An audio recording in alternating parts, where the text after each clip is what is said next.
Hi, this is Tom Mura from World Class Coaching with this week's animated drill. I've had a number of questions recently about the software that we use for creating diagrams, not just for this YouTube video that we do each week, but also for our books, for our online content, our blogs, our podcast. And so wanted to let everybody know what we use is planettraining.com. We create a lot of diagrams, and the coaches that we work with create a lot of coaching diagrams, not just for the website, but also for our own personal coaching. And so we've looked at every training session platform out there, and we found this one to be the quickest, the easiest to use. We want to be able to create good diagrams that paint the picture without having to spend a ton of time doing it. And we found this one to be the quickest, the simplest, but also the most powerful in terms of being able to do what we needed to do. So just to let you know, we really enjoy this one. It works really well for us. The diagram and the exercise I want to talk about this week is a Y passing pattern, or you could call it a wine glass, the Dutch wine glass passing pattern. So we've got two lines of players with, as you can tell, we've got it mirrored on each side. So on this side of the field, we're going to focus more really on the right foot, and over here it's going to be more the left. But we'll talk about that as we go along because I want the players to adapt to the type of pass they get. It's fine to say we want to try to use their right foot, and if you receive a perfect pass with perfect pace in the perfect placement, then you're able to make that pass with the correct foot. Sometimes you don't get that. You need to be flexible. So the way that I begin using this pattern very simply is just a simple pass and follow our pass. So we're starting here with the first line, and we're passing to this player, and then we're following our pass to that next cone. This player is turning inside. After they turn inside, then they're following their pass to this cone. All right, and then this player, after receiving the ball, is going to then dribble their way down to this end, but instead of joining this line, we want them to go all the way across and join the other line so that they can do this exercise from both sides. So simple, passing, turning, passing, and then dribbling to the end. Now, as soon as this player has passed the ball and runs out to this cone, that's the trigger for the next player in line to play this ball. We want this as much as possible to be a continuous movement exercise. We've got 5 people on each line, so we've got a team of 10 players here. You could do this with 1 or 2 more and still keep it going, because if everybody is doing this quickly, and as soon as this player passes, they're sprinting out to this cone. They're not just sprinting out and then turning around, but they're checking away from that cone, asking for the ball from the next player so that we can keep this pattern going, and also so that the movements are realistic. So when this player passes, they sprint out to this cone, checking their shoulder to see what kind of pass came from this player, see what the timing of the movements are. So when this second player arrives at the cone, we want them to be able to check away and receive the ball quickly and then dribble to the end. So it's the timing. It's not just the pattern. It's definitely the technical ability of the players to make good passes. And I'm specific with them. I want this pass to be slightly to the inside. So when this pass is made, I really want it to be more to that inside foot, so that this player can turn across their body. If we make it to the opposite foot, then we just kind of have that opening the gate action, or that receiving on the back foot action. If we have the pass go to this side, as I want it to be, then we're receiving it across the body, and we're turning then to the outside to make the pass. This pass I want to be in front of the player who's checking toward the ball, so they can take their first touch into space and then have this action, this dribble, all the way to the other side. So we want these patterns to be quick and also to be timed well. So now as a progression, we're going to have the ball played into this second player, and then we're going to have the player that passed it show into the space at an angle. Now this is important because we want to create an angle for that pass. We don't want this player to show directly toward the ball, directly toward this player, because then that's going to be a very difficult ball to play across their body over here, and it's just not as realistic. Just the angle of support obviously is not as good, and it's not what we would see in the game. We want that player checking into the space, supporting from behind, but across at an angle so they can receive the ball in front of them and then play this pass to the third player.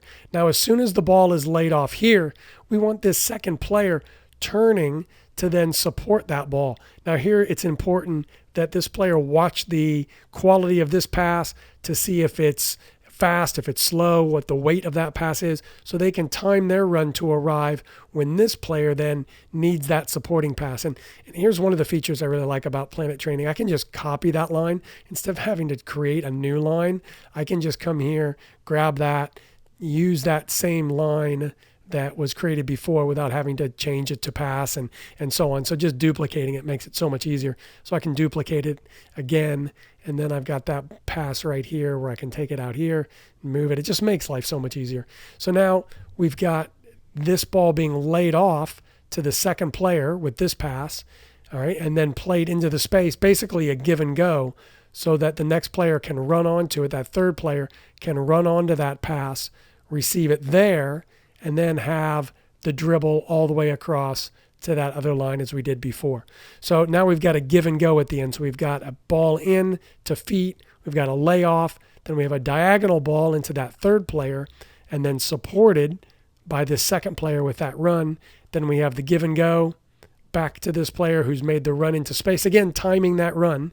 All right. Something else you can do here is that you can add a flag, or you can add a mannequin. If you've got access to mannequins, great.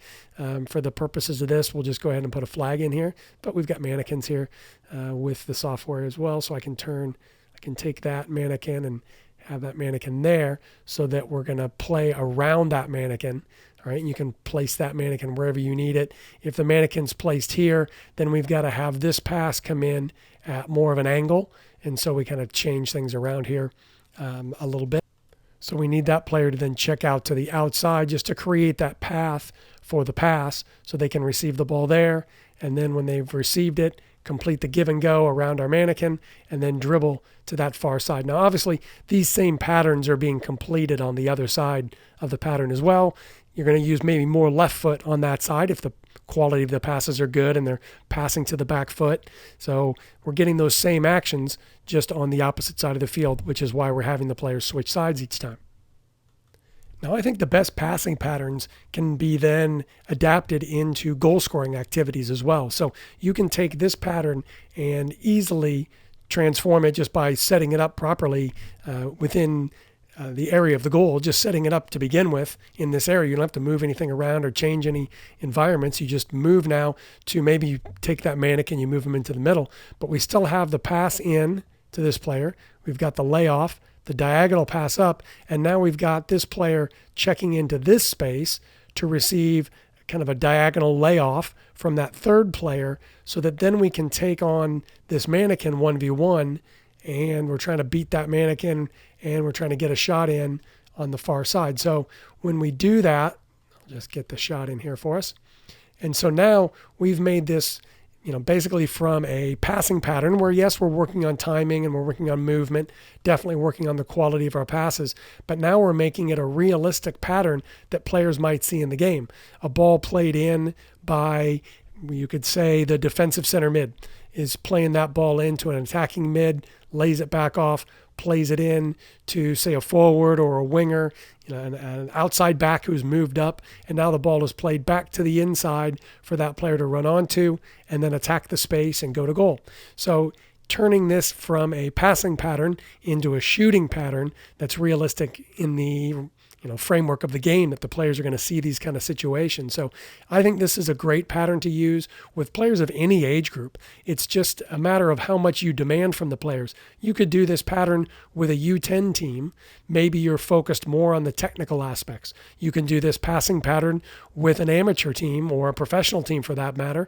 And then you're focused on, really making the actions game-like and making the timing really good and making everything at game speed. So the older the players get, the more you're making it like the game, and where you're really demanding the players, to move at those game speeds. The younger the players are, the more you're focusing on the technical ability of the players and really making sure they get that aspect of it correct. So this is a great pattern. There's tons of different things you can do with this. You can leave a comment in the area below the video if there's something that you'd kind of do with your team that works really well that others might benefit from. So hope you enjoy this. Thanks a lot.